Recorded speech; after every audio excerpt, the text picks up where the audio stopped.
ಅಂಬಿಕಾ, ದಿನನಿತ್ಯ ನಿನ್ನನ್ನು ನೋಡಲು ಹೋದರೆ ನನ್ನ ಮನಸ್ಸು ಏನೋ ಕಲಿತುಕೊಂಡಂತೆ ವಾಸವಾಗುತ್ತದೆ. ನಿನ್ನ ಪ್ರೀತಿಯ ಸಂಕೋಲೆ ನನ್ನನ್ನು ಧರಿಸುತ್ತಿದೆ.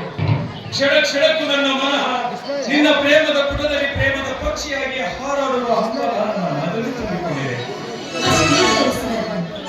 ಈ ಹೆಣ್ಣು ನಿಮಗಾಗಿ ನನಗೆ ನೀವು ಶಾಶ್ವತವಾಗಿ ನಿಲ್ಲಿದ್ದೀರಾ. ಮುಂದೊಂದು ದಿನ ನೀವು ನನ್ನ ಭಾವಿ ಪತಿಯಾಗುವುದು. ಅಂದ್ರೆ ಅದಕ್ಕಾಗಿ ನೀವು ಯಾವುದೇ ರೀತಿ ಯೋಚನೆ ಮಾಡಬೇಕಾಗಿಲ್ಲ. ಯಾಕಂದ್ರೆ ನೀವು ನನ್ನ ತಾಯಿ ತಮ್ಮ ಅಂದ್ರೆ ನನ್ನ ಸೋದರಿ ಮಾವ ಅಂದಾಗ ಯಾವತ್ತಿದ್ರೂ ಕೂಡ ನಾನು ನಿಮ್ಮ ಬಳಿ ತಾನೆ. ಆದರೂ ಅಂಬಿಕಾ, ಬ್ರಹ್ಮನ ಬರಹದಲ್ಲಿ ನಾವಿಬ್ಬರು ಗಂಡ ಹೆಂಡತಿ ಎಂಬ ಗಂಟು ಅಂದಾಗ ಮಾತ್ರ ನಮಗೆ ಯಾವ ಗಂಡಾಂತರವೂ ಬರಲಾರದು. ನಮ್ಮ ಗುರಿ ಮುಟ್ಟುವರೆಗೆ ನಮ್ಮನ್ನು ಎತ್ತ ತಂದೆ ತಾಯಿಗೆ ನಾವು ಎಂದೂ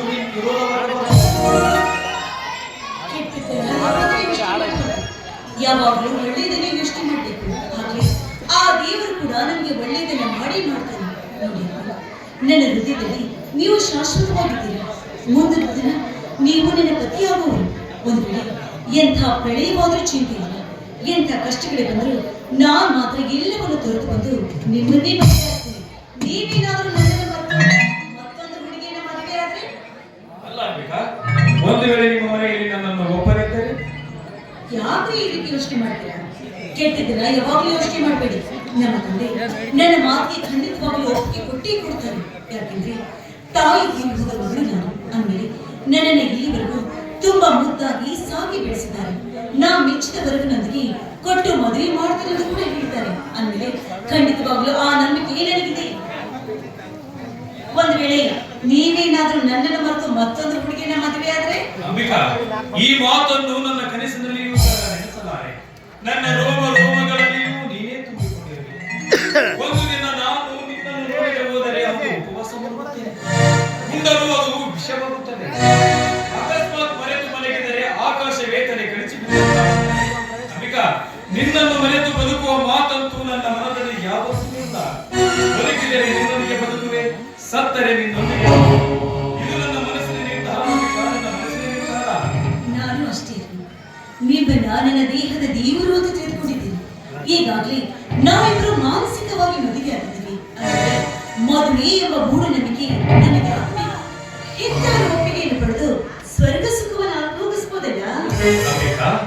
ಸ್ವರ್ಗ, ಸಿರಿ, ಸಂಪತ್ತು ಇವೆಲ್ಲ ಯಾವುದೂ ಬೇಡ. ನಿನ್ನ ಪವಿತ್ರ ಪ್ರೇಮ, ಶ್ರೀಮಂತಿಕೆಯ ಶೀಲ ಸ್ವರ್ಗದ ಸಂಪತ್ತು. ಇನ್ನು ಈ ನಿನ್ನ ಸೌಂದರ್ಯ ಶ್ರೀಗಂಧದ ಪರಿಮಳದಷ್ಟು ಪರಿಶುದ್ಧ ನಿನ್ನ ಗುಣ. ಇದರ ಮುಂದೆ ಆ ಸ್ವರ್ಗ ನನ್ನ ಕಣ್ಣಲ್ಲಿ ಕೀಳಬೇಕಾಗುವುದು. ನನಗೆ ಇಷ್ಟದ ವರ್ಣಿಸ್ತಾ ಇದ್ದೀರಲ್ಲ, ನಾನು ಅಷ್ಟೊಂದು ರೂಪಿಸಿದ್ದೀನಿ. ಈ ನಿನ್ನ ಸೌಂದರ್ಯದ ಮುಂದೆ ರಂಬೆ, ಊರ್ವಶಿ, ಮೇನಕೆ ಸಮಾನ. ಬ್ರಹ್ಮ ಬಲು ಬುದ್ಧಿಯಿಂದ ನಿನ್ನನ್ನು ತಿದ್ದಿ ತೀಡಿ ಭೂಮಿಗೆ ಕಳಿಸಿದ್ದಾನೆ. ಬಂಗಾರದ ಬಟ್ಟಲು ಹಿಡಿದುಕೊಂಡು ತಿರುಗಿದರೂ ನಿನ್ನಂತ ಗುಣವತಿ ಸಿಗುವುದು ಬಹಳ ಕಷ್ಟ. ನೀನು ಅಪ್ಪಟ ಚಿನ್ನ. ಚಿನ್ನ ಎಂದಾದರೂ ತನ್ನ ಬೆಲೆ ಕಳೆದುಕೊಳ್ಳಬಹುದು. ಚಿನ್ನ ವಾಸಿಸುವ ವಸತಿ ಗುಡಿಸಲಾದರೇನು, ಅರಮನೆಯಾದರೇನು, ಅದರ ಬೆಲೆ ಒಂದೇ. ನೀನು ಬಂಗಾರದ ಗಿರಿಯನ್ನು ಭದ್ರವಾಗಿರಿಸಿಕೊಂಡಿದ್ದೇನೆ. ಸಾಕು, ಮತ್ತೆ ನಿಮ್ಮ ಮಾತನ್ನ ಯಾರಾದರೂ ಕದ್ದಾರು. ಕದಿಯಲೋದ ಒರೆಯುವುದಾದ ವಸ್ತು ಅಲ್ಲ ಅಂಬಿಕಾ. ನನ್ನ ಹೃದಯದಲ್ಲಿ ಭದ್ರವಾಗಿ ಮುಚ್ಚಿಟ್ಟುಕೊಂಡಿದ್ದೇನೆ. ನಿನ್ನ ಪ್ರತಿಬಿಂಬ ಮಾತ್ರ ಹೊರಗಿನದು. ನಿನ್ನ ಅಂತರಂಗದ ಪ್ರೇಮ ನನ್ನ ಎದೆಯಲ್ಲಿ ಮರೆಯಾಗಿದೆ. ನೀವು ಹೇಳಿದಂತೆ ಆದಷ್ಟು ಬೇಗ ಈ ವಿಷಯವನ್ನ ನಮ್ಮ ತಂದೆ ಮುಂದೆ ತಿಳಿಸಿ ಮದುವೆ ದಿನವನ್ನ ನಾವು ನಿರ್ಧರಿಸ್ತೇವೆ. ಅಂದಾಗೆ ನಮ್ಮ ತಂದೆಯವರೇನಾದ್ರೂ ವರದಕ್ಷಿಣೆ ಎಷ್ಟು ಅಂತ ಕೇಳಿದ್ರೆ ನಾನು ಅವ್ರಿಗೆ ಏನು ಅಂತ ಉತ್ತರಿಸ್ತೀನಿ? ನಿನ್ನ ತೂಕದಷ್ಟು ಚಿನ್ನ ಅಂತ ಹೇಳಿ. ಅಷ್ಟೊಂದು ಚಿನ್ನವನ್ನ ಇಲ್ಲಿಂದ ನೀನೇ ಚಿನ್ನ ನಮ್ಮ ಮನೆಗೆ ಬಂದ್ರೆ ಮುಗಿದೋಯ್ತು. ಅಂದ್ರೆ ನೀನೇ ಚಿನ್ನ ನಮ್ಮ ಮನೆಗೆ ಬಂದ್ರೆ ಬಂಗಾರ ಬಂದಂತೆಯೇ ಸರಿ. ಹೌದಾ? ಸರಿ ಸರಿ, ನಾವಿನ್ನು ಸ್ವಲ್ಪ ಹೊತ್ತು ಇಲ್ಲೇ ನಿಂತಿದ್ದೀನಿ. ಇಷ್ಟವಾದ್ರೆ ನೀವೆಲ್ಲ ನನ್ನ ಬಗ್ಗೆ ಕವನವನ್ನೇ ಕಟ್ಟಿಬಿಡ್ತೀರೋ ಏನು? ಕಟ್ಟಬಹುದೇನು? ಈಗಾಗಲೇ ಕವನವನ್ನು ಕಟ್ಟಿದಾಗಿದೆ. ಆ ಕವನಕ್ಕೆ ಹಾಡುವ ಸಿರಿ ಕಟ್ಟಬೇಕಾಗಿದೆ. ನೀನಾಗಿ ಹೋಗಿದೆ.